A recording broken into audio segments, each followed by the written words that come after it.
जय हिंद दोस्तों। अगर इन सारे क्वेश्चन को अगर आप छोड़कर चले गए बोर्ड एग्जाम में 2024 के वायरल सेट का वायरल न्यूमेरिकल है 5 नंबर वाले दोस्तों, क्वेश्चन का लेवल आप देख सकते हो। बहुत सारे क्वेश्चन ऐसे लेके आया हूं, वो भी पूरे सिंपल पेपर से अनसॉल्व से लेके आया हूं। ठीक है, तो यहां से क्वेश्चन आने का चांसेस बहुत ज्यादा होता है। जो 5 नंबर में आपको अंत में अथवा अथवा करके न्यूमेरिकल दिया रहता है, उन्हीं सारे न्यूमेरिकल को एनालाइज करके लाया हूं दोस्तों। इसलिए आप ध्यान से देखो, बड़े ही सरल तरीके से, आसान तरीके से आपको समझा दूंगा। अगर आप इसे अच्छे से नहीं समझोगे तो पेपर देके जब आओगे तो 100% पछताना पड़ेगा। इसलिए ध्यान से देखो, कम से कम समय में ज्यादा को समझाने की कोशिश करूंगा, और वो भी एकदम सरल तरीके से। तो सबसे पहला क्वेश्चन का लेवल देख सकते हो। ये क्वेश्चन 5 नंबर में पूछा जाता है, और याद रखना 2026 में आने का चांसेस बहुत ज्यादा है दोस्तों। डायमंड क्वेश्चन है दोस्तों। कह रहा है कि द्रव्यमान क्षति से क्या तात्पर्य है, और नाभिकीय विखंडन अभिक्रिया यहां दिया गया है। नाभिकीय विखंडन का मतलब होता है भारी नाभिक जो होता है कई हल्के नाभिक में टूट जाता है। तो देख लो, भारी नाभिक है यूरेनियम, और ये हल्के नाभिक में टूट गया है, इसे कहते हैं नाभिकीय विखंडन। और हल्के नाभिक जुड़ करके भारी नाभिक बना ले तो नाभिकीय संलयन है। ये सारी बेसिक सी चीजें बताया गई है। यहां पे पूछ क्या रहा है एक्चुअली में सवाल, कह रहा है जब इसका नाभिकीय विखंडन हुआ तो ये टूटा, टूटने के बाद यहां भी कुछ बना होगा।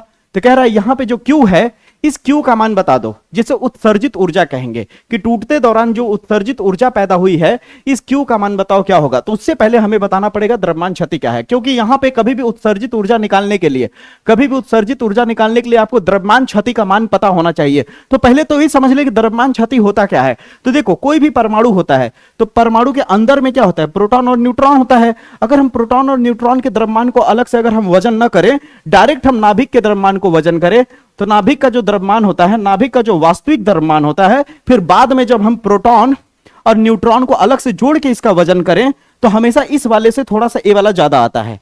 इस वाले से वास्तविक द्रव्यमान से नाभिक और न्यूट्रॉन और प्रोटॉन का द्रव्यमान, योगफल का द्रव्यमान थोड़ा ज्यादा आता है। इसे न्यूक्लियॉन भी कहते हैं। न्यूक्लियॉन, नाभिक, प्रोटॉन और न्यूट्रॉन दोनों को मिला दिया जाए, प्रोटॉन और न्यूट्रॉन का जो संयोग होता है, दोनों को मिलाने के बाद जो द्रव्यमान पैदा होता है, उसे न्यूक्लियॉन कहते हैं। यानी न्यूट्रॉन और प्रोटॉन को ही न्यूक्लियॉन कहते हैं। ठीक है, न्यूट्रॉन और प्रोटॉन को एक ही बार बोला जाए तो न्यूक्लियॉन बोल सकते हो। तो यानी इसका द्रव्यमान थोड़ा ज्यादा आ रहा है, तो ज्यादा में से कम वाले को, यानी कम कौन है, ये वाला, और ज्यादा कौन है, ये वाला।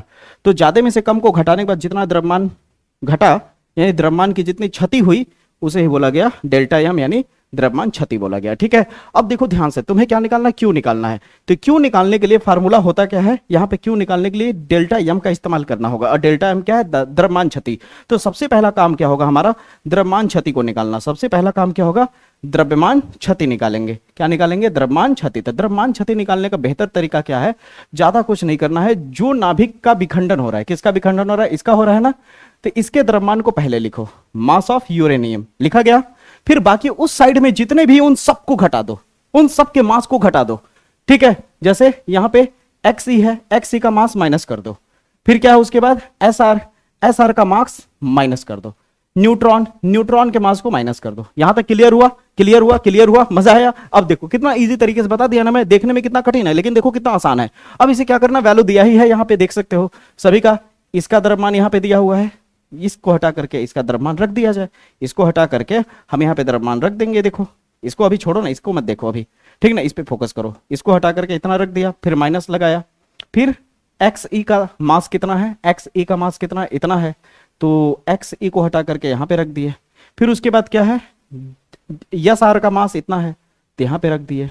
ठीक है, फिर उसके बाद NE का मास कितना है, इतना है, इतना रख दिया। ठीक है भैया, अब क्या किए, ध्यान से समझने की कोशिश करो। देखो, ये वैल्यू भी माइनस में है, ये वैल्यू भी माइनस में है, और ये वैल्यू भी माइनस में, तीनों माइनस में है ना। तीनों को जोड़ करके एक ही बार में घटा दो, इन तीनों को जोड़ करके एक ही बार में घटा दो, इन तीनों को जोड़ करके एक ही बार में घटा दो। और जो तुम्हारा वैल्यू प्राप्त होगा घटाने के बाद, वो कितना होगा, 0.222353 ये प्राप्त होगा। अब तुम्हें एक्चुअली में निकालना क्या है, Q निकालना है, उत्सर्जित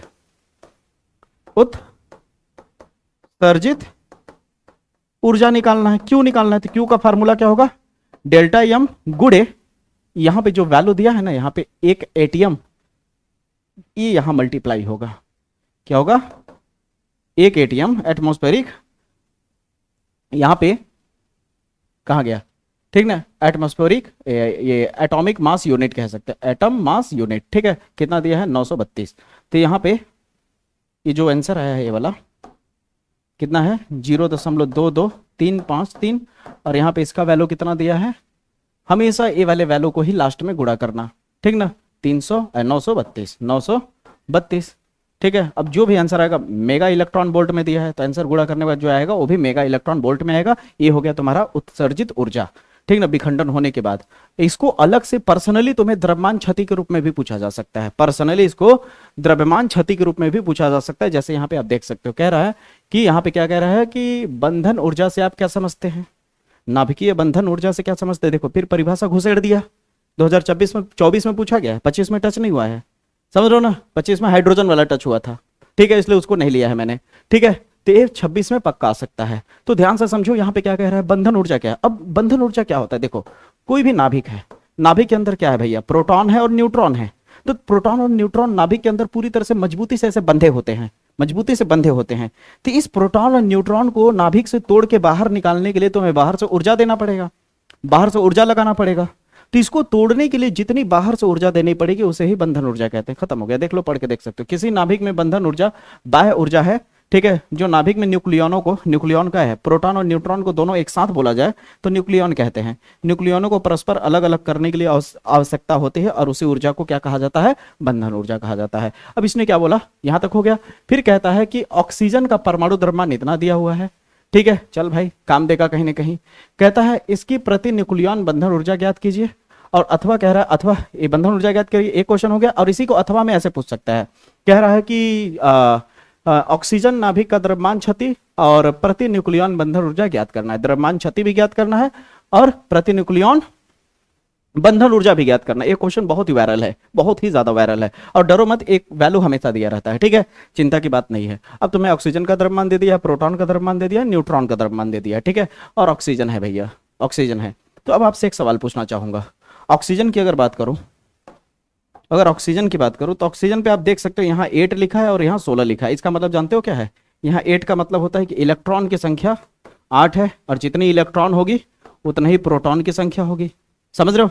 और 16 में से 8 घटा दो, 16 में से नीचे वाले को घटा दो और जो घटाने के बाद मिलेगा न्यूट्रॉन मिलेगा। क्या मिलेगा, न्यूट्रॉन। तो न्यूट्रॉन भी कितना होगा, 8 होगा। यानी वैसे तो हमें इलेक्ट्रॉन की जरूरत पड़ेगी नहीं, हमें प्रोटॉन और न्यूट्रॉन से लेना देना है। तो प्रोटॉनों की संख्या 8 है और न्यूट्रॉनों की संख्या 8 है। तो क्या है, द्रव्यमान क्षति क्या होता है, याद है अभी मैंने यहाँ पे क्या दिखाया, यहाँ पे क्या फार्मूला दिखाया हूं मैं, कहाँ गया रे भाई, यहाँ पे ये है। तो पहले आपको क्या करना होगा, प्रोटॉन और न्यूट्रॉन को जोड़ करके उनके द्रव्यमान को लिखना होगा, फिर वास्तविक द्रव्यमान को घटा देना होगा, यही ना।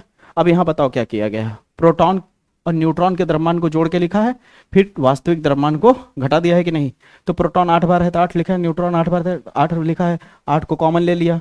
अब प्रोटॉन का द्रव्यमान दिया हुआ है ऊपर में, है देखो रख दिया, प्लस न्यूट्रॉन का द्रव्यमान दिया है रख दिया, माइनस, और इस पूरे का द्रव्यमान देखो ऊपर में दिया है यहाँ रख दिए। घटाने के बाद जो आया वैल्यू, ये हमारा क्या आ गया भैया, द्रव्यमान क्षति आ गया। क्या आ गया, द्रव्यमान क्षति। अब बंधन ऊर्जा अगर पूछ रहा है, क्या पूछ रहा है, बंधन ऊर्जा। तो जो हमारे पास वैल्यू आया है, जो वैल्यू आया है उसी वैल्यू में बोला था ना हर बार किसको गुणा करना है, ऊर्जा की जब भी बात करेगा तो इसका गुणा करोगे, बंधन ऊर्जा मिल जाएगा। अब प्रति न्यूक्लियन ऊर्जा पूछेगा तो जो आपका ये बंधन ऊर्जा कहाँ आया है, ये आया है ना 309 ही है ना यार। ये जो 309 आया है, 309 में क्या करना है, 16 का डिवाइड कर देना है। न्यूक्लियन का बंधन ऊर्जा 16 क्या है, इसके द्रव्यमान का। तो जो भी आएगा वो क्या हो जाएगा, प्रति न्यूक्लियन बंधन ऊर्जा हो जाएगा। तो ये क्वेश्चन किसी कीमत पे स्किप मत करना, ये दिमाग में बैठा लो, पेपर देने जाओगे देख लेना, दिल बाग बाग हो जाएगा, पक्का आएगा, ठीक है। यहां तक हो गया, यहां तक क्लियर हुआ। अब इसी पैटर्न पे क्वेश्चन और है, सेम है कि नहीं देख लो पहले, सेम है या नहीं एक बार तुम लोग देख लो, नहीं तो कहोगे, ठीक ना, सेम है कि नहीं। देखो कॉपर है, यहां तक क्लियर है, ठीक ना। इसमें अगर पूछेगा प्रोटॉन कितना होगा तो जो नीचे लिखा है वही प्रोटॉनों की संख्या होगा, और 63 में से 29 घटा दोगे तो जो बचेगा वो न्यूट्रॉनों की संख्या हो जाएगा। तो mass of proton, mass of neutron, ठीक है, दिख रहा है, यहाँ लिखा है बगल में, हो गया प्लस, ठीक है। मास ऑफ इलेक्ट्रॉन भी जोड़ा गया है, ठीक है। तो यहाँ पे देखो सबको कॉमन लेकर के जो भी किया गया है उसके बाद आंसर आ जाएगा। इसको तुम लोग करोगे, द्रव्यमान क्षति कैसे निकाला जाता है देख लो, यहाँ पे आंसर भी है, ठीक ना। इसे स्क्रीनशॉट ले लो और अच्छे से इसे प्रैक्टिस करना। वैसे भी मैं क्या कहते हैं टेलीग्राम पे डाल दूंगा इसको, ठीक है। यहाँ तक क्लियर हुआ, पक्की बात मानो यहाँ तक। अब हम आगे बढ़ें उससे पहले थोड़ा सा बैक साइड जा करके हम लोग थोड़ा सा पी एन संधि डायोड वाला कर लेते हैं। ये भी आने का चांसेस बहुत ज़्यादा है, कई बार बता चुका हूँ अपने वीडियो में। जो मेरा न्यूमेरिकल का सेकंड पार्ट वाला वीडियो देखोगे तो उसमें ये सारी चीज़ें मिलेंगी, ऐसा नहीं है कि पहली बार बता रहा हूँ, ठीक है। हाँ, पहली बार नहीं बता रहा हूँ, ये मत समझो कि जल्दबाजी में पहली बार बता रहा हूँ, नहीं, एक बार बता चुका हूँ। जो मुझे शुरू से फॉलो कर रहे हैं वो सब जान रहे हैं कि ऐसा बता चुके हैं सर। अब ध्यान से देखो, यहाँ पे बहुत इजी है। यहाँ पे कैसे निकाला जाता है, सवाल क्या है, डायोड वाला करने से पहले तुम्हें एक चीज जरूर जानकारी होनी चाहिए, एक चीज की जरूर जानकारी होनी चाहिए कि डायोड में क्या होता है। देखो, इस तरह से जो तीर की तरह बनता है इसे पी बोलते हैं, पी टाइप, और ऐसे जो लाइन खींचते ये होता है एन टाइप। अब याद रखो, अगर हम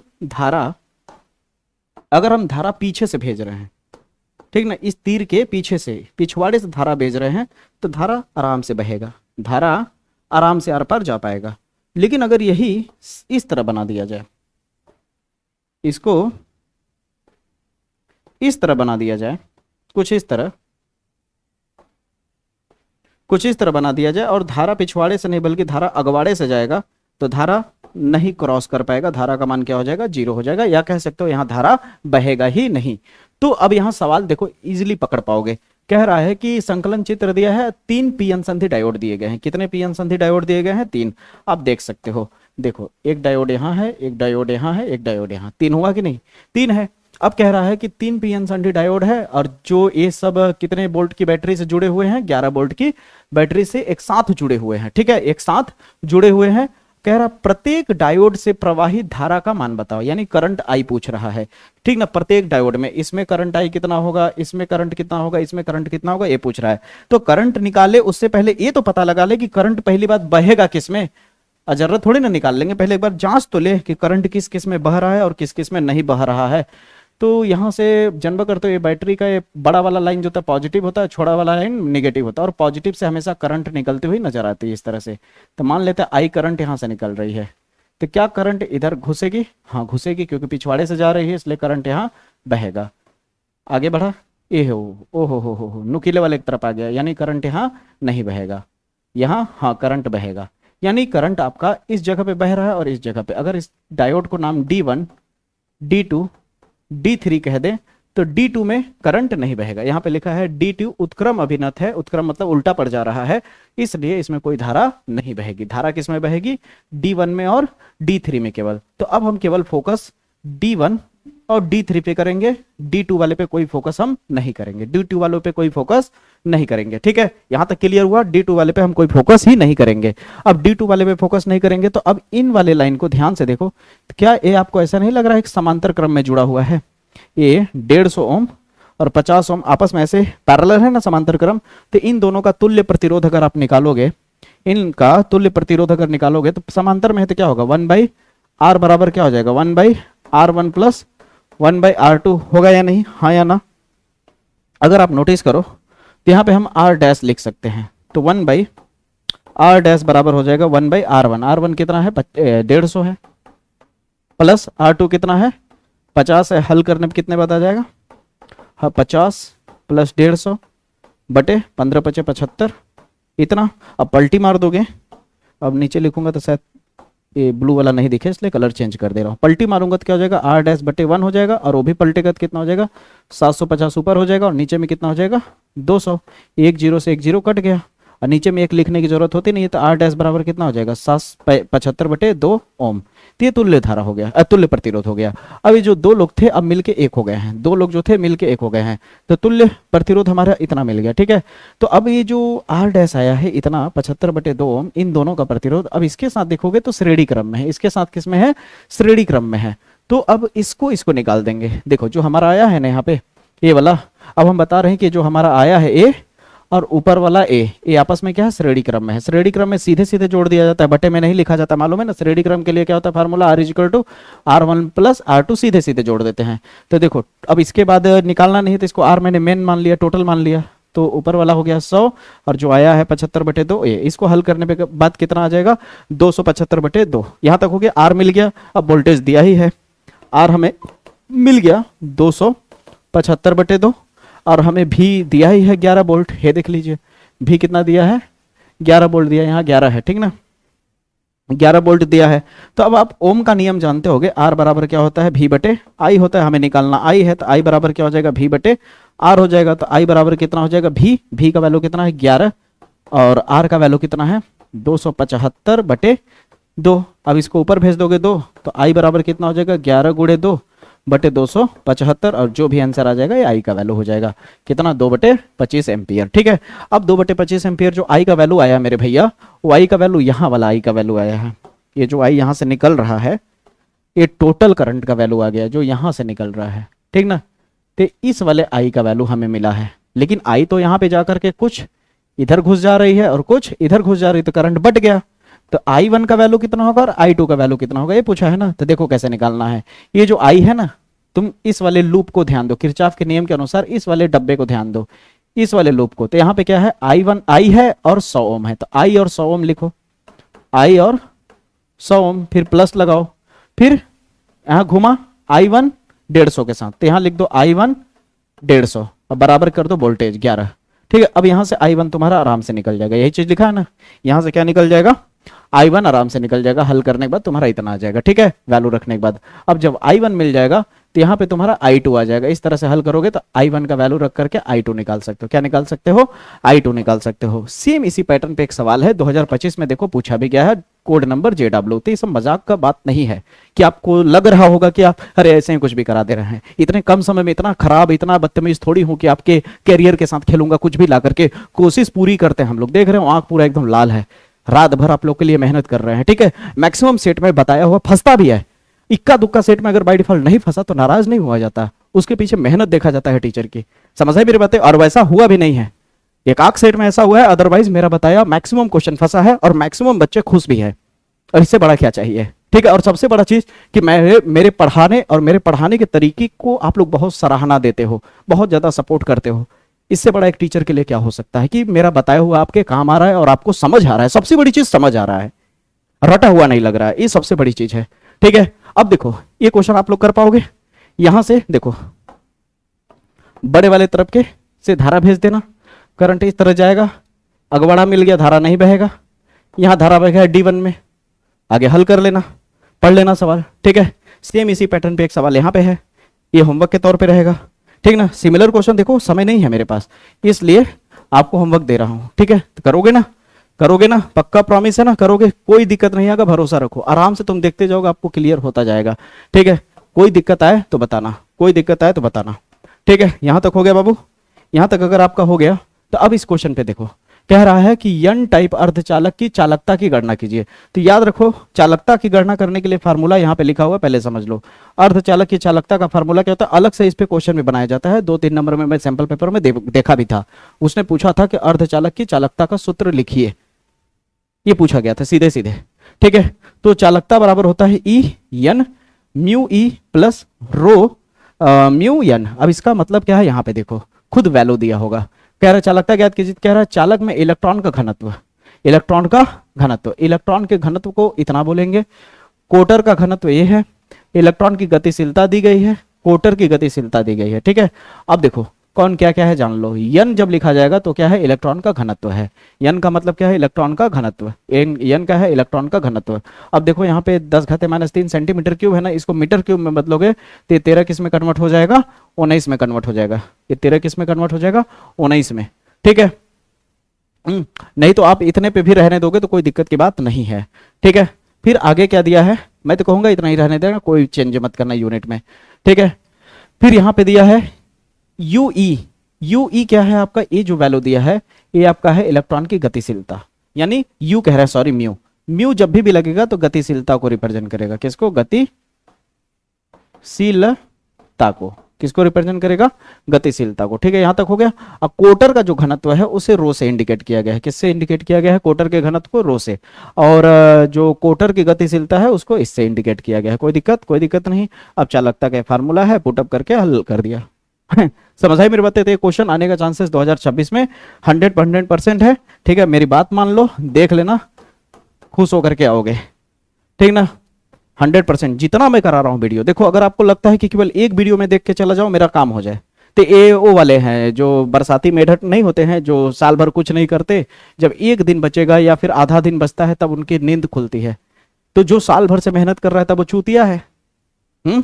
साल भर से मेहनत करने वाला बच्चा, या फिर क्या कहते हैं 3-4 महीने से लगातार मेहनत करने वाला, या फिर 2 महीने से लगातार करने वाला मेहनत, भाई उसके मेहनत तो रंग लाएगी ना।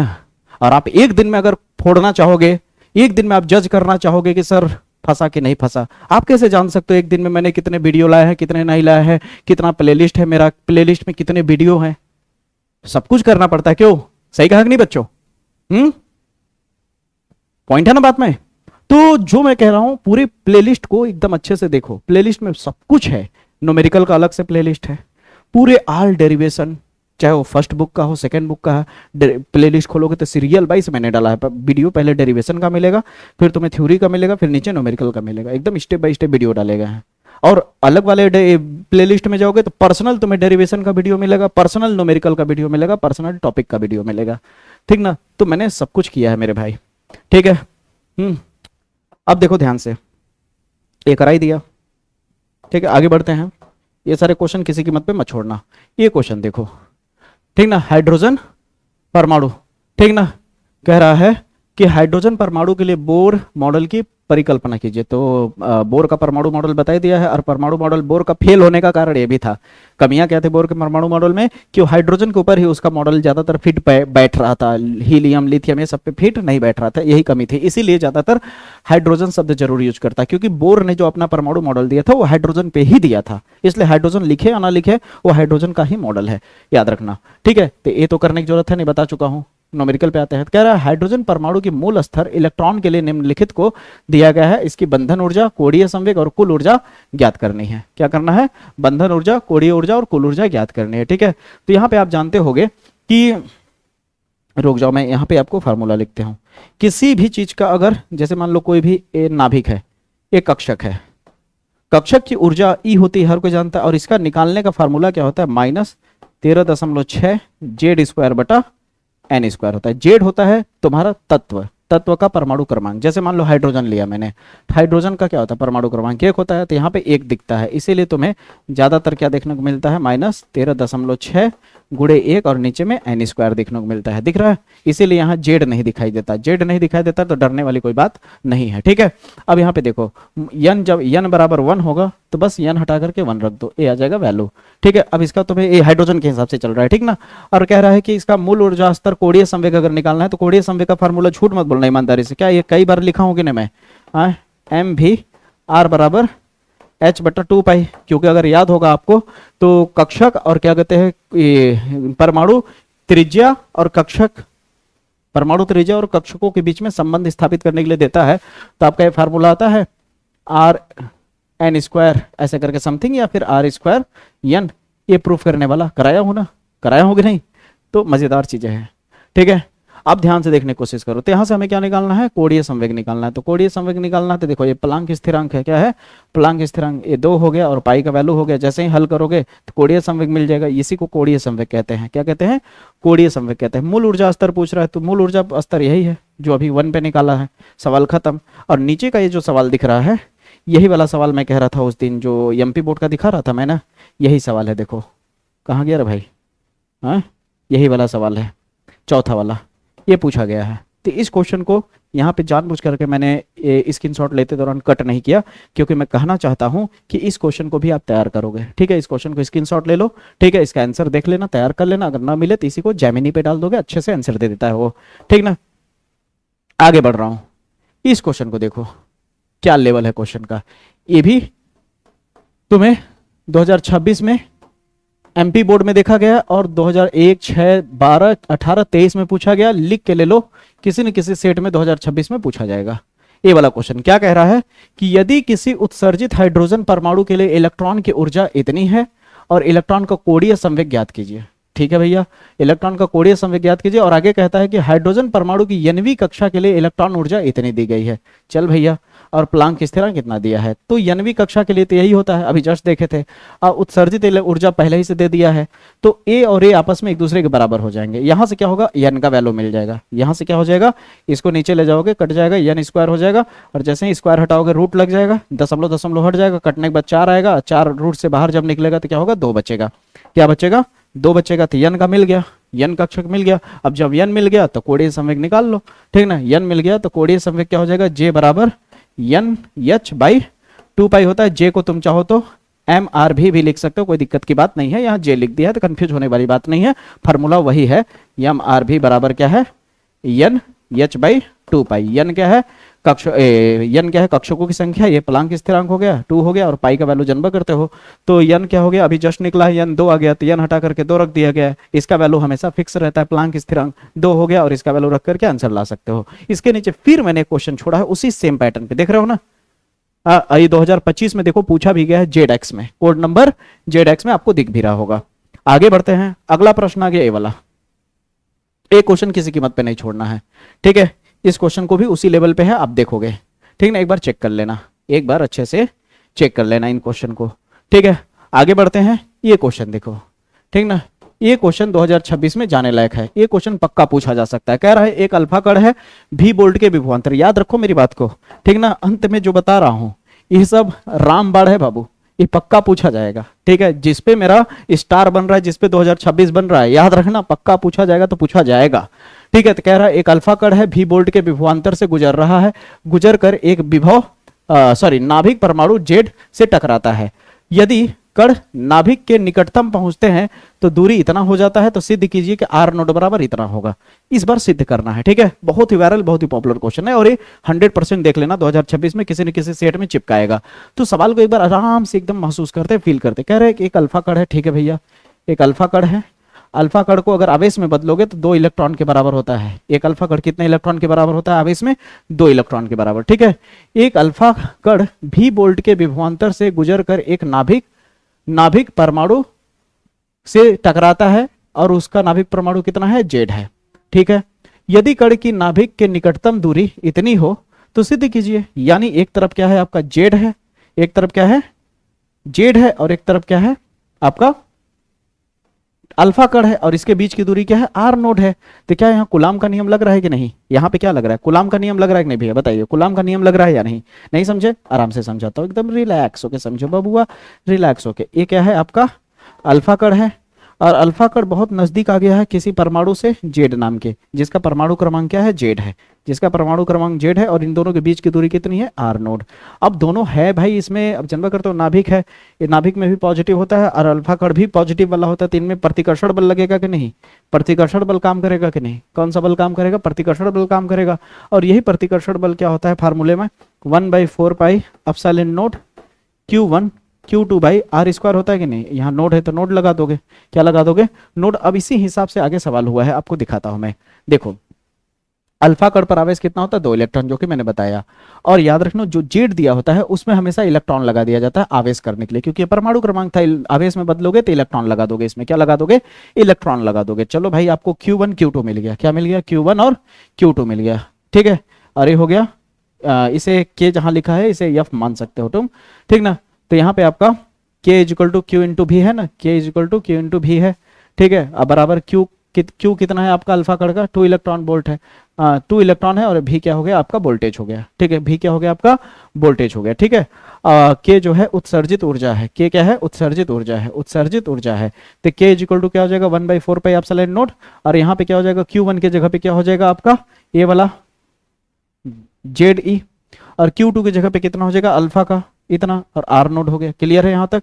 अब यहाँ पे देखो, ध्यान से समझना। यहाँ तक हो जाने के बाद आपको पता है K का वैल्यू कितना है आपके पास? यहाँ पे 2E भी, तो इसको हटा करके K को इतना रख दिया, इसको उतार दिया, इसको उतार दिया, R उतार दिया, ठीक है। अब आप थोड़ा सा दिमाग लगा के देखना, R को इधर भेज दिया और बाकी इसको नीचे भेज दिया। इतना क्लियर हुआ? देखो, इलेक्ट्रॉन से इलेक्ट्रॉन कट गया, एक इलेक्ट्रॉन से एक इलेक्ट्रॉन कट गया, 2 से 2 कट गया। अब केवल ZE बचा। क्या बचा? ZE, और यहाँ पे इतना बचा और इतना भी बचा। अब देखो, ध्यान से समझने की कोशिश करना। इस पूरे का वैल्यू कितना है? इतना होता है, पता ही है आपको।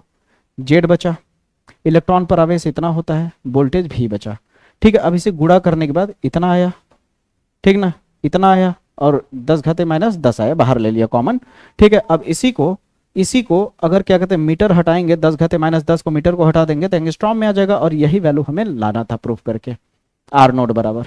समझ आए मेरी बातें? यही वैल्यू हमें लाना था, ठीक है। यहाँ पे ये बल का फार्मूला ना लग करके ऊर्जा का फार्मूला लगा है, ठीक है ना, काइनेटिक एनर्जी वाला, ठीक ना। अब यहाँ तक अगर आपका हो गया तो ये देखो, फ्रिंज की चौड़ाई वाला एक क्वेश्चन ये पक्का पूछा जा सकता है, ठीक ना। 2026 में फ्रिंज की चौड़ाई वाला एक, आराम से देखो, एकदम रिलैक्स होकर के, ठीक ना, एकदम रिलैक्स होकर के देखो। 2-3 क्वेश्चन और है, फिर खत्म हो जाएगा, ठीक है। तो ध्यान से देखो, क्या कह रहा है कि कला संबद्ध स्रोत क्या होते हैं? कला संबद्ध स्रोत क्या होते हैं, इसका परिभाषा दिया है, ऐसे प्रकाश स्रोत जिनके निकलने वाली तरंगों के बीच कलांतर स्थित होता है और कला संबंध स्रोत कहलाता है। फिर आगे कह रहा है कि दो कला संबंध स्रोत के बीच की दूरी इतनी है, ठीक है, कितनी है भैया, 2 मिलीमीटर, ठीक है। तो चलिए भैया 2 मिलीमीटर है ए, अब मिलीमीटर को मीटर में बदलोगे तो 10⁻³ लगाना पड़ेगा। फिर आगे कहता है कि जो पर्दा है वो 1.2 मीटर है, पर्दे को कैपिटल डी बोला जाता है, पर्दे को क्या बोला जाता है, डी बोला जाता है, ठीक है, पर्दे को क्या बोला जाता है भैया, डी बोला जाता है। देखिए मैं आपको समझा रहा हूं, इसको देखो, इस तरह से फ्रिंज होता है, यहाँ पे एक छिद्र यहाँ होता है, एक छिद्र, तो यहाँ से यहाँ की दूरी को कला संबंध डिस्टेंस बोलते हैं डी स्मॉल डी। अब यहाँ से इस तरह से जाती है और यहाँ पे एक पर्दा लगा होता है और यहाँ से बीच की जो दूरी होती है वो डी होता है। अब क्लियर हुआ, इस तरह से आपको डायग्राम देखने को मिलता है, ठीक है। तो डी का वैल्यू ये हो गया। फिर आगे कहता है तरंग दैर्ध्य आपको 6000 एंगस्ट्रॉम दिया हुआ है, तो लीजिए लैम्डा आपको 6000 एंगस्ट्रॉम दे दिया। फिर कहता है तरंग दैर्ध्य का एक वर्णीय प्रकाश प्रयुक्त हो तो फ्रिंज की चौड़ाई एवं केंद्र से तीसरे अदीप्त फ्रिंज की दूरी बतानी है, ठीक है। तो केंद्र की चौड़ाई निकालने के लिए आपको पहले फार्मूला लिखना होगा W = d lambda by D. तो चौड़ाई तो बड़ा आसानी से निकल जाएगा, जब भी चौड़ाई निकालना होगा तो फार्मूला ये लिख दोगे, ठीक है। तो क्या हो जाएगा, d लैम्डा बाई डी, ठीक ना। कैपिटल डी का वैल्यू इतना है, लैम्डा का वैल्यू इतना है। अब कहोगे लैम्डा का जो वैल्यू इतना है तो 10⁻10 आया कहाँ, एंगस्ट्रॉम को किस में बदल दिया गया, मीटर में। तो 6000 एंगस्ट्रॉम को मीटर में बदलोगे तो 10⁻10 मीटर हो जाएगा, इतना आ गया। फिर स्मॉल डी का वैल्यू कितना है आपके पास, इतना दिया हुआ है, तो ये नीचे लिख दिया। अब कट पिट करने के बाद इतना आ गया, ये हो गया फ्रिंज की चौड़ाई। अब इसने क्या बोला था कि केंद्रीय फ्रिंज से कितना, यनवी अदीप्त फ्रिंज की दूरी बतानी है, यनवी अदीप्त फ्रिंज की दूरी। तो यहाँ पे फार्मूला होता है दूरी का, यनवी अदीप्त फ्रिंज की दूरी का ये फार्मूला है, फिर उसी पे हम निकालेंगे तीसरी फ्रिंज, ठीक है। तो एनवी अदीप्त फ्रिंज की दूरी जो होता है xn बराबर होता है 2n-1 और क्या होगा, फ्रिंज की चौड़ाई a, ठीक है, यही है। अब इसको हटा के चाहो तो W भी लिख सकते हो। तो अब आप ध्यान से देखो कौन सी जगह पे निकालनी है फ्रिंज। तो कह रहा है कि ऐसे प्रकाश कहाँ गया, कह रहा है कि भैया फ्रिंज की चौड़ाई ज्ञात कीजिए और कह रहा है केंद्र से तीसरे अदीप्त फ्रिंज की दूरी ज्ञात करनी, तीसरे अदीप्त फ्रिंज की, ठीक है। तो अदीप्त फ्रिंज की दूरी का फार्मूला ए हो गया, ठीक है। अब ए लिख दिया मैंने, तो यहाँ पे अब अदीप्त फ्रिंज की दूरी है तो यन की जगह पे 3 लिख देंगे, तो 3 लिख दिया। फिर जहां जहां यन है वहां 3 कर दिया, माइनस कर दिया, इसका वैल्यू जस्ट निकला ही है, हल कर दिया तीसरे अदीप्त फ्रिंज की। यहीं पे अगर ये पूछा होता कि तीसरे की जगह पूछा होता कि 5वें अदीप्त फ्रिंज की दूरी बताइए, तो फार्मूला सेम होता है, यहां तक तो कोई डिस्टर्ब नहीं, बस फ्रिंज की चौड़ाई निकालो, इस फार्मूले को रखो। फार्मूला बस ध्यान में रखना कि xn बराबर क्या होगा तुम्हारा, आपका 2n-1 × W, बस इतना ध्यान रखना। और W क्या होता है, फ्रिंज की चौड़ाई होती है, और फ्रिंज की चौड़ाई क्या होता है आपका, कैपिटल डी लैम्डा बटा स्मॉल डी, ये फार्मूला होता है, इतना ध्यान में रखना। फिर अगर 5वां पूछा होता तो यानी की जगह पर बस हटा के 5 रख देना, बाकी कोई चीज नहीं। 7वां पूछा होता 7 रख देते, बाकी कुछ नहीं। दूसरा पूछा होता इतना रख देते। समझ आई मेरी बात है। इसी तरह दीप्त फ्रिंज वाला भी होता है, ठीक है। दीप्त फ्रिंज के लिए बस फार्मूले में थोड़ा चेंजेस आता है, तो इसी टाइप का एक क्वेश्चन और देख लेना। अब देखो अगला प्रश्न, ये प्रश्न देखो कैसा पूछा गया, 2024 में आया है, तो आगे 2026 में किसी न किसी सेट में पक्का लड़ेगा ये क्वेश्चन, 100% है। पहली बात तो आप समझ लो, अगर मैं पहले ही यहां बता दूं कि अगर कोई प्रिज्म है इस तरह से, ठीक है, अगर कोई प्रिज्म है और यहां से कोई प्रकाश डाली जा रही है इस तरह से, और प्रकाश यहां पे 90 डिग्री कोण बना रही है, ये प्रकाश की किरण इस वाले सतह से 90 डिग्री का कोण बना रही है, तो याद रखना यहां पे जो भी प्रिज्म कोण होगा, चाहे मान लो यहाँ पे सपोज 37 डिग्री सेल्सियस हो, 37 डिग्री हो, तो यहां से अभी जो प्रकाश किरण इस तरह जाएगी, टकराने के बाद जब वापस आएगी तो जितना कोण यहाँ का होगा वही सेम कोण यहाँ का होगा, ये बात दिमाग में रखना। लेकिन कब ये परिस्थिति कब पैदा होगी, जब 90 डिग्री पे जाएगी। अब बताओ, मान लो यहाँ पे मैं एक बनाता हूँ, बताओ कितना होना चाहिए।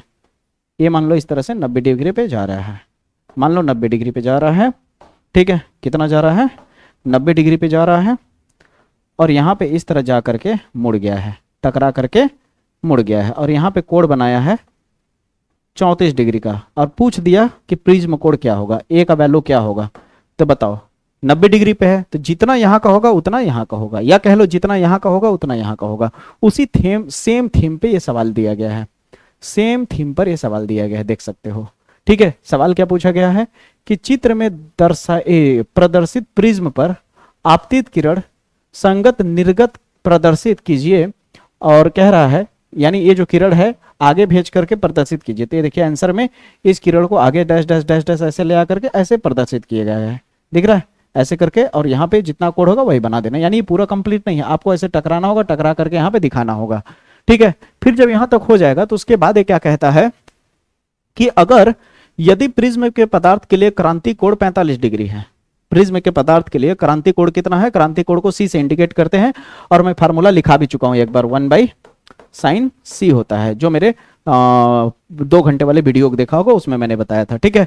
तो अब ये कहता है इतना है तो पदार्थ का अपवर्तनांक क्या होगा, अपवर्तनांक n को ही बोलते हैं, तो बस c का वैल्यू रख देना है, sin 45 का वैल्यू 1/√2 होता है, √2 ऊपर भेज दोगे, समझ रहे हो कितना आया, 1/√2 है, बट्टे के बट्टे नीचे आएगा तो ये वाला ऊपर शिफ्ट हो जाएगा, तो √2/1 होगा, बट्टे में 1 लिखने की जरूरत नहीं है, तो √2 बचेगा केवल, और √2 का वैल्यू होता है 1.414। आंसर आ गया, सवाल खत्म। क्लियर हुआ या नहीं, क्लियर हुआ या नहीं। एक सवाल मैं तुम्हें देता हूं, ट्राई करके दिखाना, क्या पता ये जो मैं दे रहा हूं ये सवाल पूछ दे, डायरेक्ट यही सवाल पूछ दे भैया, क्या पता भाई एग्जामिनर का घुमा दे, थोड़ा सा सवाल घुमा दे, क्या करोगे बबुआ। यहां मान लो एक सवाल दे रहा हूं मैं, तुम इसका जवाब देना, ठीक है, कोशिश करना इसका जवाब देने के लिए, ठीक ना। निर्गत किरण भी तुम्हें बनाना होगा, और यहां दिया हुआ है 60 डिग्री, क्या दिया है, 60 डिग्री, ठीक ना, और तुम्हें क्रांतिक कोण दिया है। अब जन्म कर रहे हो, यहाँ पे जो कोण आएगा वही क्रांतिक कोण होगा, तो क्रांतिक कोण यानी सी जो है वो तुम्हें 60 डिग्री दिया है, तो इस प्रिज्म का अपवर्तनांक बताना है, क्या होगा, बता लोगे, कहोगे अरे सर जी चुटकी में बता लेंगे, n लिखेंगे, 1/sin c लिखेंगे, c का वैल्यू हटा करके वैल्यू रख देंगे। अब बताओ इस वैरायटी का क्वेश्चन याद रहेगा, ठीक है। अगले पे आ जाते हैं, ये देखो प्रिज्म से ही रिलेटेड है, कह रहा है इस बार अपवर्तनांक, यानी इस बार पहले ही n का वैल्यू तुम्हें दे दिया, अपवर्तनांक का मतलब होता है n, अपवर्तनांक का मतलब n, यहाँ पे पहले ही n का वैल्यू दे दिया तुम्हें √3, ठीक ना। कह रहा है कि √3 अपवर्तनांक वाले माध्यम में अपवर्तन कोण ज्ञात कीजिए, यानी r निकालना है, क्या निकालना है, r निकालना है, क्या निकालना है भैया, r निकालना है। तो अब स्नेल का नियम लगा दो, यहाँ पे स्नेल का नियम क्या होता है, n = sin i/sin r होता है। अब तुम्हें r निकालना है, तो देखो कैसे निकाला गया है, यहाँ पे ध्यान से देखना, और हाँ आपतन कोण दिया हुआ है, आपतन कोण यानी i होता है, क्या होता है i, तो यहाँ से तुम्हें r निकालना है, तो इसको इधर भेज दो, तो क्या हो जाएगा, sin r बराबर sin i/n हो जाएगा, तो sin r बराबर sin i का वैल्यू कितना है, देखो i का वैल्यू कितना है तुम्हारे पास, 60 डिग्री, तो sin 60 हो जाएगा, नीचे n का वैल्यू कितना है, √3, तो sin r बराबर sin 60 का वैल्यू होता है √3/2, और नीचे में कितना है, √3, नीचे कुछ नहीं तो 1 मान सकते हो, √3 से √3 ऊपर से ऊपर वाला कट जाएगा। अच्छा आराम से दिखा रहा हूँ, देखो नहीं तो कहोगे सर जी जल्दबाजी मार दिया खचाक से, ठीक है, ये हो गया √3, तो sin 60 का वैल्यू कितना होगा, √3/2 होता है, और बटे पहले से ही √3, और नीचे कुछ नहीं तो 1 अपने मन से लगा सकते, तो ऊपर का √3 ऊपर का √3 कट गया, तो ऊपर का √3 कट गया, तो सीधे सीधे 1/2 बचा, और नीचे में 1 बचा, तो पलटोगे तो 1/2 ही आएगा, क्या आएगा, पलटने के बाद 1/2 ही आएगा।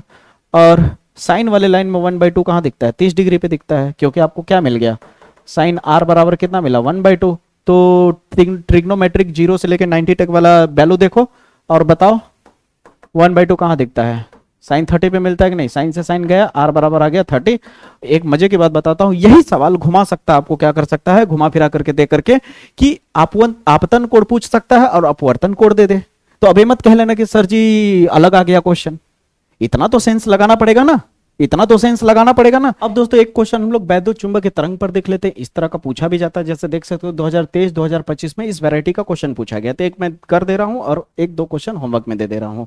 तो ध्यान से देखो, कह रहा है ई वाई बराबर इस तरह से कुछ समीकरण दिया होगा तुम्हें, ठीक है, इस तरह से क्या दिया होगा, कुछ समीकरण दिया होगा। अब इसमें कह रहा है एक समीकरण दिया है, तरंग का चुंबकीय क्षेत्र का समीकरण प्राप्त करना है, चुंबकीय क्षेत्र का क्या करना है, समीकरण प्राप्त करना है। तो उसके लिए क्या करेंगे, ध्यान से देखो, हम तुलना करेंगे इसका किसी से। अब कहोगे किससे तुलना होगा, तो एक फार्मूला होता है YE बराबर होता है E नोड साइन, ब्रैकेट में कलर चेंज कर दे रहा हूं ताकि दिखे आपको, ब्रैकेट में ओमेगा टी प्लस KX, ये फार्मूला होता है, समझ आई मेरी बातें, KX यहाँ पे आगे मिल गया है, यहाँ पे KX और माइनस क्या हो गया है ओमेगा टी, तो यहाँ पे हो जाएगा ओमेगा टी। अगर आप ध्यान से देखो तो साइन के बगल में जो वैल्यू है ये किसका वैल्यू होता है, ई नोट का, किसका वैल्यू होता है, ई नोड होता है। अब ई नोड क्या होता है आपको बता चुका हूं मैं मैक्सवेल के वैद्युत चुंबकीय तरंग सिद्धांत में। ये जो अगर ये वैद्युत क्षेत्र का अगर तरंग है तो ये जो इसका एम्पलीट्यूड है जिसे आयाम कहते हैं इसे ई नोड बोलते हैं। समझ आई मेरी बातें। और ये चुंबक वाला जो ऐसे जा रहा है ये चुंबक का आयाम होता है बी नोड। ठीक है, तो यहाँ पे ई नोड आपको मिल गया और आपको एक्चुअली में निकालना क्या है, चुंबक क्षेत्र यानी बी नोड पता चल जाए तो आपका काम हो जाएगा। तो यहाँ पे C is equal to E naught बते बी नोड होता है तो बी नोड इधर भेज देंगे, C नीचे आ जाएगा इस तरह। अब ई नोड का वैल्यू इतना है और C तो प्रकाश की चाल है, इतना रख दोगे, हल करने के बाद इतना आएगा, बी नोड मिल गया। अब तुम्हें सेम इसी को ही लिखना है, एकदम टू कॉपी हूबहू इसी को लिखना है, बस यहाँ 60 को हटा करके जो आया है ना ये वैल्यू उसको लिख देना है। देखो बी जेड लिखा, इतना लिखा, साइन लिखा, अंदर वाला सेम लिखा, इसको भी सेम लिखा, बस इसको हटा करके बी नोड लिख गया क्योंकि यहाँ पे क्या था ई नोड का वैल्यू था। अब हमें बी नोड लिखना है क्योंकि चुंबक के हिसाब से लिखना है इसलिए इतना आ गया। ये है सवाल का जवाब। समझ आई मेरी बातें। इसी पैटर्न पे नीचे एक दो सवाल दिख रहा होगा, इसे आप किसी कीमत पे मत छोड़ना भैया, ठीक है, नहीं तो आप जानो आपका काम जानेगा। बहुत इजी क्वेश्चन है, आप पढ़ लेना, आराम से कर लेना। अगर इसका आंसर ना मिले तो आप इसी को जेमिनी पे डाल दोगे तो आपका हो जाएगा, ठीक है, कोई दिक्कत की बात नहीं है। अब आगे की ओर बढ़े तो अब आ गया इस तरह का क्वेश्चन, बायोसेवट वाले में इंटर कर गए हैं तो ये क्वेश्चन पक्का इस वैरायटी पे क्वेश्चन 2026 में पूछेगा, खुद देख लेना आप, ठीक है। इस वैरायटी पे 100% क्वेश्चन पूछेगा। क्वेश्चन क्या कह रहा है ध्यान से देखो, कह रहा है कि दो बहुत बड़े व सीधे तारों के बीच की दूरी 10 है। यहां से लेके यहां तक तारों के बीच की दूरी कितनी है, 10 है। फिर कहता है इसमें से एक तार में 5 एम्पियर की धारा, कहा गया एक तार में 5 एम्पियर की धारा तथा दूसरे में 15 एम्पियर की धारा बहवाई जा रही है, चित्रानुसार आपको दिख रहा होगा। कह रहा है कि बिंदु P पर चुंबक क्षेत्र का परिणाम निकालना, यानी मतलब कि रिजल्टेंट मैग्नेटिक फील्ड निकालना है, यानी चुंबक क्षेत्र निकालना है, टोटल चुंबक क्षेत्र निकालना है कह सकते हो, और इसकी दिशा बतानी है। तो कैसे निकलेगा ध्यान से देखो। सबसे पहले क्या करना है, इस तार के लिए हम एक बार करेंगे और इस तार के लिए करेंगे और एक बार क्या करेंगे, जब ऐसे दोनों एक साइड में होते हैं ना तो दिशा विपरीत हो जाता है, तो B2 में से B1 को घटाना पड़ता है। क्या करना पड़ता है, B2 में से B1 को घटाना पड़ता है। कब, जब तुम्हारा करंट दोनों सेम दिशा में दिख रहे होंगे, ठीक है, ये बात याद रखना हमेशा के लिए। अब देखो क्या होगा, तुम बायोसॉर्ट का फार्मूला रखो यहाँ पे, देखो यहाँ पे देखो। सबसे पहले क्या कह रहा है कि जो वैल्यू दिया है उसे लिख लेते हैं। I1 आपको दिया है कितना, कहाँ गया भैया I1 आपका, I1 से पहले ये पूरे इसको बोल दिया त्रिज्या R, ठीक है, इतना दे दिया। I1 आपको दिया है 5, I2 दिया है 15, क्लियर हुआ। और यहां से यहाँ की जो दूरी 4 सेंटीमीटर दिख रहा है उसे R1 नाम दे दिया। क्या नाम दे दिया, R1। अगर यहाँ से यहाँ तक 4 है तो जो बेवकूफ है वो भी बता देगा कि यहाँ से यहाँ तक 6 होगा, क्योंकि 4 6 10, क्योंकि टोटल 10 है तो 10 हो जाएगा। तो R2 कितना मिल जाएगा, 10 मिल जाएगा। सेंटीमीटर है तो इसको मीटर में बदलने के लिए 10⁻² लगा दिया गया। सारे वैल्यू एम्पियर मीटर के फॉर्म में आ चुके हैं। अब हम B1 निकालते हैं। B1 यानी इस वाले तार के लिए, तो B1 यानी चुंबक क्षेत्र निकालते हैं इस तार का। इस तार के लिए चुंबक क्षेत्र का फार्मूला होगा म्यू नोट बटे 2 पाई I1 बटे R1। ये याद रखना पड़ेगा फार्मूला इस तरह के सवालों में, ठीक है। अब यहाँ पे ध्यान से देखने की कोशिश करिए। आपको ये बात भली भांति पता है कि म्यू नोट बाई 4 पाई का वैल्यू कितना होता है, 10⁻⁷ होता है। और अगर मैं म्यू नोट बटे 4 को अगर 2 बार लिख दूं इस तरह से, कोई हर्ज किसी को, कोई दिक्कत नहीं। अब ये 2 × में जो है यहाँ अगर मल्टीप्लाई कर दूं तो कोई दिक्कत नहीं।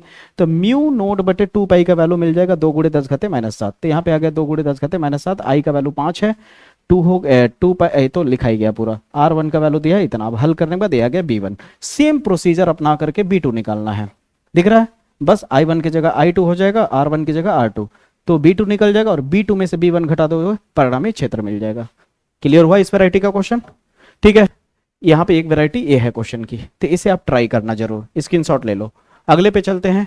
ये क्वेश्चन मैं बताऊंगा नहीं, क्योंकि मेरे जब वीडियो में जाओगे न्यूमेरिकल वाले में तो पर्सनल इस पे वीडियो बनाया गया है। मेरा ऐसे थंबनेल होगा, वहां पे एक व्हाइट बोर्ड दिख रहा होगा, इस तरह का व्हाइट बोर्ड दिखेगा, और उसी व्हाइट बोर्ड पे क्या कहते हैं, किरचॉफ के सेकंड लॉ पे, लूप लॉ पे आपको इस तरह के I1 I2 निकालने का तरीका बताया गया। तो उसे प्लीज देखो, उसमें ज्यादा डिटेल में बताया हूँ। समझ आई मेरी बातें, तो वहां पे जरूर देख लेना। इस टाइप का भी क्वेश्चन पूछा जाएगा। नहीं देखोगे तो आप देखो, फिर आपकी गलती है, क्योंकि मैंने तो करा दिया है, प्लेलिस्ट में है। भाई टीचर क्यों कराता है, प्लेलिस्ट क्यों बनाता है, ताकि स्टूडेंट जाके देख ले। तो मैंने इन्फॉर्मेशन दे दिया, अब उस इन्फॉर्मेशन का प्लीज लाभ उठाइए आप।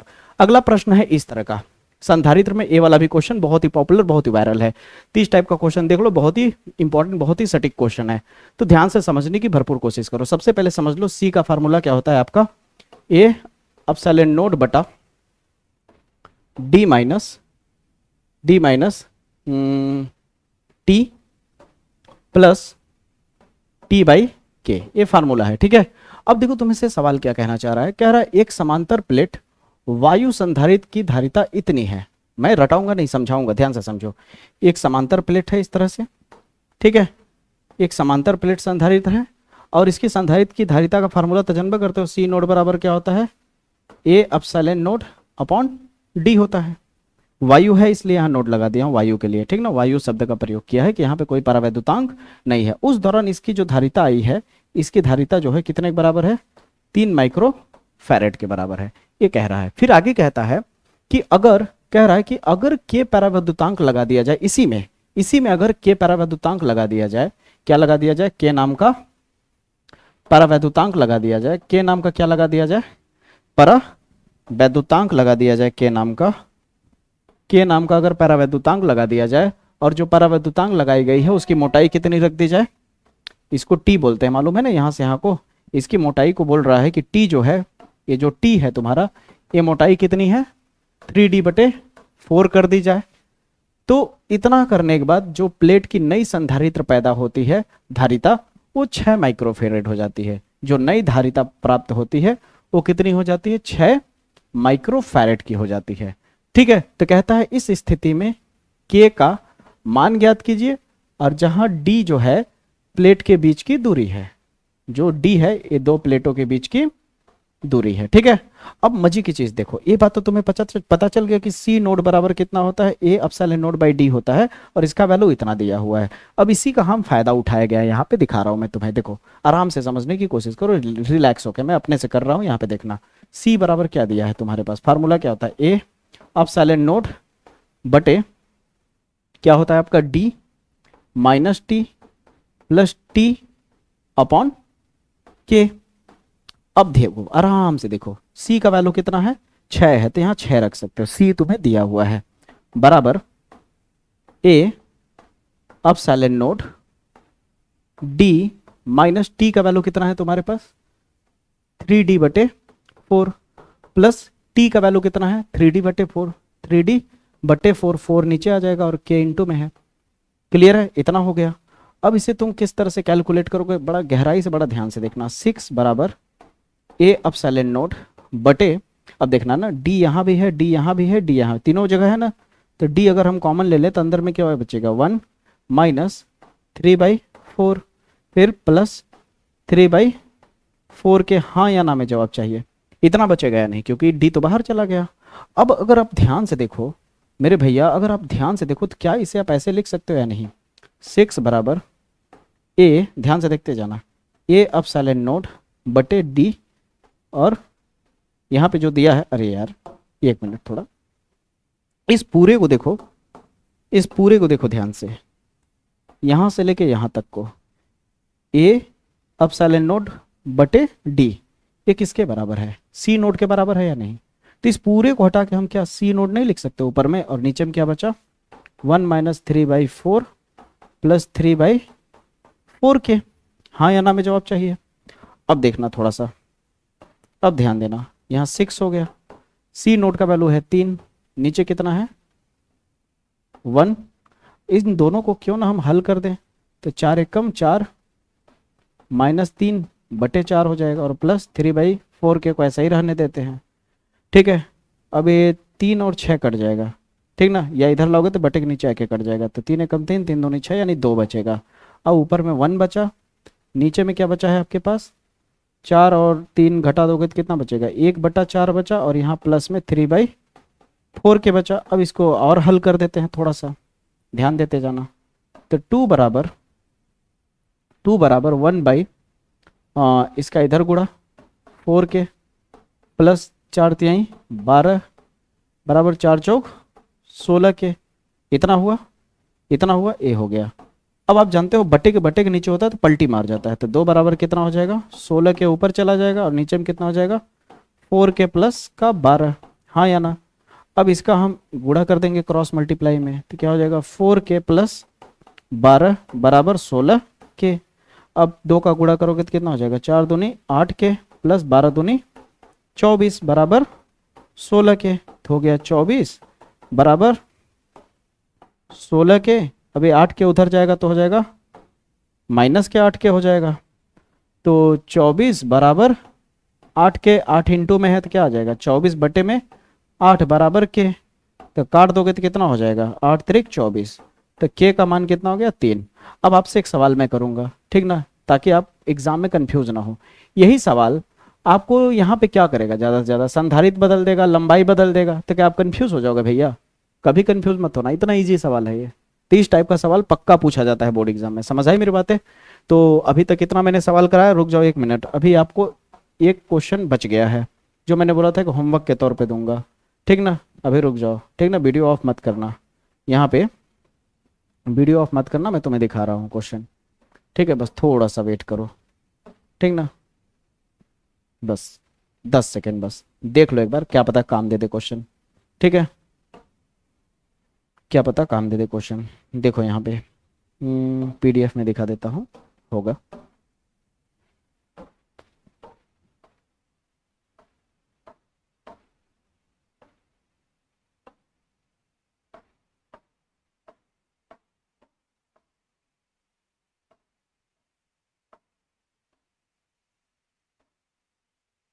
देखो होमवर्क के तौर पे एक क्वेश्चन रहेगा, ठीक ना, ये वाला क्वेश्चन रहेगा, स्क्रीनशॉट ले लो फटाक से, कैलकुलेशन भी है, बस एक बार प्रैक्टिस करना है, ठीक है। ये हो गया, आगे एक क्वेश्चन रहेगा, स्क्रीनशॉट ले लो, ले लिए। अब मैं अपने तरफ से एक क्वेश्चन तुम्हें दिखा रहा हूं जो एग्जाम में ये भी पूछा जा सकता है। अभी प्रिज्म वाला मैंने कराया था ना, उस पे एक वैरायटी का क्वेश्चन और है, हो सकता है ऐसा दे दे क्वेश्चन, बोल दे कि यदि एक कांच की प्रिज्म का प्रिज्म कोण 60 डिग्री तथा न्यूनतम विचलन कोण 30 डिग्री है, तो प्रिज्म के पदार्थ का अपवर्तनांक की गणना करो। इस तरह का भी क्वेश्चन दे सकता है, ठीक है। यहां कांच हटा दो, ठीक ना, क्योंकि पदार्थ लिख दिया मैंने ना, तो तुम्हें क्या दिया हुआ है, ए का वैल्यू दिया है तुम्हें 60 डिग्री और न्यूनतम विचलन कोण कितना दिया है 30 डिग्री, और तुम्हें क्या पूछ रहा है अपवर्तनांक। तो इस स्थिति में ए फार्मूला यूज होता है, यानी equal to sine A plus lambda M upon A, sorry upon 2, और नीचे में क्या होता है साइन ए बाई 2। तो यहां हो जाएगा ये साइन ए के जगह पे 60 30 बटा 2, और यहाँ कितना हो जाएगा ए के जगह पे 60 बटा 2, जहां जहां ए है और न्यूनतम विचलन कोण का जो वैल्यू था पुटअप कर दिया, साइन 60 30 90, 90 का 2 से डिवाइड करोगे 45 आ जाएगा ऊपर में, और यहाँ काटोगे तो साइन 30 आ जाएगा। तो यानी इक्वल टू साइन 45 का वैल्यू होता है 1 by under root of 2, 1 by under root of 2 divide sine 30 का वैल्यू कितना होगा, साइन 30 का 1 बाई 2। अब इसे कैलकुलेट कर दोगे आंसर आ जाएगा यहाँ पे। तो यानी इक्वल टू कितना हो जाएगा 1 by under root of 2 into पलटोगे तो 2 बाई 1 आ जाएगा। तो यानी इक्वल टू आ जाएगा 2 बाई रूट 2। रेशनलाइज करने आता है, परिमेयकरण करना है तो कर देना, नहीं तो यहीं पे छोड़ देना। परिमेयकरण करोगे तो तुम्हारा आ जाएगा यानी equal to 2 root 2 upon 2 cancel हो जाएगा, यानी इक्वल टू रूट 2 आ जाएगा। क्यों? क्योंकि रूट 2 से रूट 2 का गुणा होगा तो केवल 2 बचेगा। अब बताओ सवाल क्लियर हुआ या नहीं? तो इससे बाहर क्वेश्चन 5 नंबर वाले नहीं आते हैं, इन्हीं में से पूछा जाता है, ठीक है। और रे ऑप्टिक्स का ज्यादा क्वेश्चन नहीं लिया, सूक्ष्मदर्शी वाला लेंस मेकर वाला। क्यों? क्योंकि मैं सेकंड पार्ट का जो न्यूमेरिकल बनाया हूं, जो आप प्लेलिस्ट में मिल जाएगा, उस थंबनेल पे आपको लिखा होगा सेकंड बुक ऐसे करके, उसमें देखोगे तो मैंने खुद ही कराया है रे ऑप्टिक्स का, ठीक है। बस फ्रिंज की चौड़ाई वगैरह वाला बचा था और ये सब वाला मैंने रिवीजन करा दिया, ये सब बहुत सारा उसमें भी कराया हूं, कोई दिक्कत की बात नहीं है। तो इतना आप जरूर करके जाना, देख लेना, खुश होकर के आओगे, ठीक है। मुलाकात करेंगे अगले वीडियो में। जय हिंद, जय भारत।